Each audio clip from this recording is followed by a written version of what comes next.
Hi guys, welcome to another one of my videos. If you're new here, howdy, welcome. If you're returning, then welcome back. You already know what the deal is. So today's video takes place around the TikToker that goes by the name Briochesf. It's Briochesf. Sorry if I'm butchering that. On his account, he makes content about what goes on with his restaurant, what happens to him outside of work, all the crazy things that happen in the neighborhood, and, you know, the updates that happen in his restaurant that is the brioche place. But the particular video that we're discussing today is what he has uploaded that seems to take place in the same vicinity across the street from his restaurant location. And it's pretty triggering. It's very upsetting.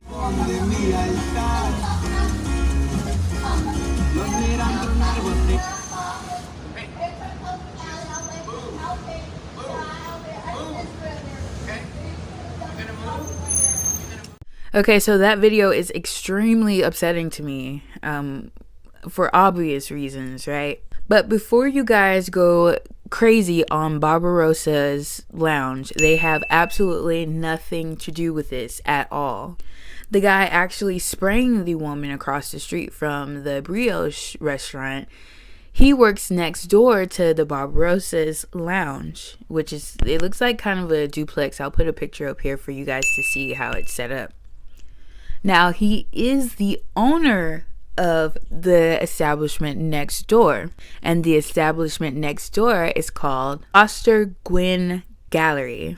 Yes, that guy is the owner. In fact, his name is Collier Gwyn, and if you search up the gallery today, it says that it's permanently closed, and apparently that was switched up immediately after this took place, you know, in the media, and he started getting all of this backlash, which you can run from being an open establishment, but you can't run from the law.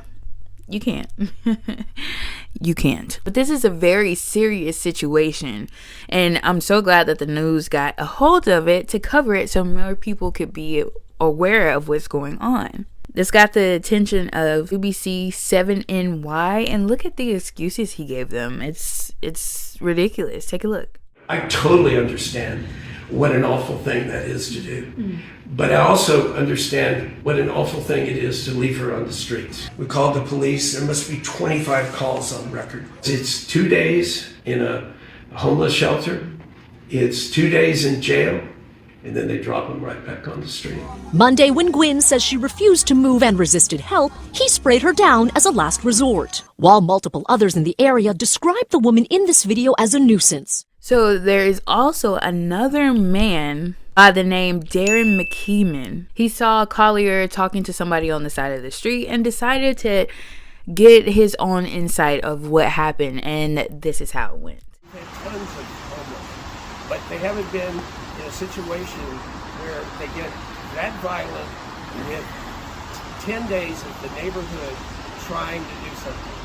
We have been able in the past to get them taken to a shelter, which they leave immediately, but they've also had a situation where I don't know. I've listened to her talk to the people and say, no, this is the way I want to live. Yeah. My idea of cleanliness is not your idea of cleanliness. Yes. And I've listened to her do that, but that's fine if she knows what she's saying. Yeah.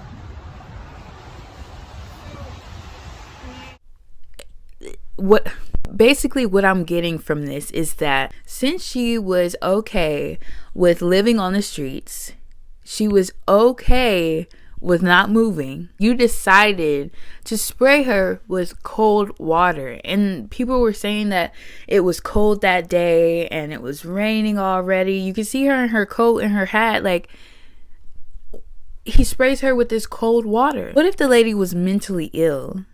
What if she was on drugs real bad? I'm not saying that these are good excuses, but still, you solve nothing by spraying her with water.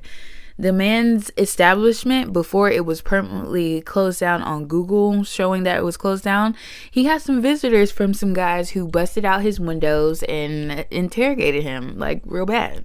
Which, he says that he can understand that, but you thought you weren't, nobody was Oh, you thought people were going to be on your side. Fox 2 News also got a hold of him as well. It's a totally different interview.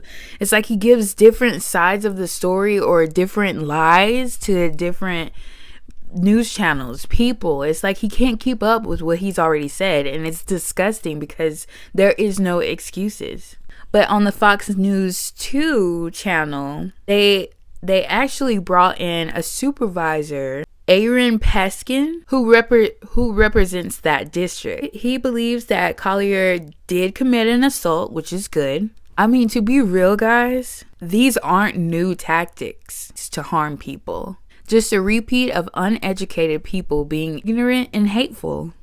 A crisis team was sent out there to help the homeless woman get help from a crisis team and accept the city services that they had to offer the homeless people. And apparently she's well known to harass the folks that's on the street, and the police know her very well by name. But guys, it's really sad that it took extreme matters to even probably get somebody to actually sit there and talk to her and see what they can figure out to do to help her. I mean, it can be aggravating when somebody's not listening to you, and that's with any and everybody, homeless or rich, sad, happy, whoever. If you're trying to get your point across to somebody and they're just not having it, it can be a difficult conversation.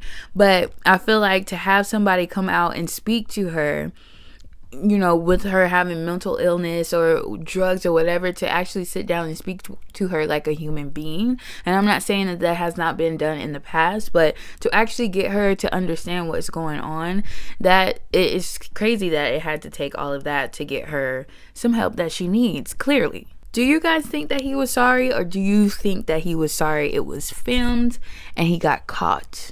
Like I said, guys, his story is different every conversation that he has, and it's just ridiculous at this point. Like, no doubt at all that this is sick. Thank you guys for checking out another one of my videos. It is still the goal to reach 1,000 subscribers. Let's get it done, guys. I know we can. You guys are freaking amazing, and let's continue to grow our channel. This is a beautiful thing. Let's keep it moving. Let's keep it pushing. Get these stories pushed out so people are more aware of what's going on TikTok and around the world. Again, guys, never forget who loves you the most. It is I, and I will see you guys in another video. Love you bunches. Bye.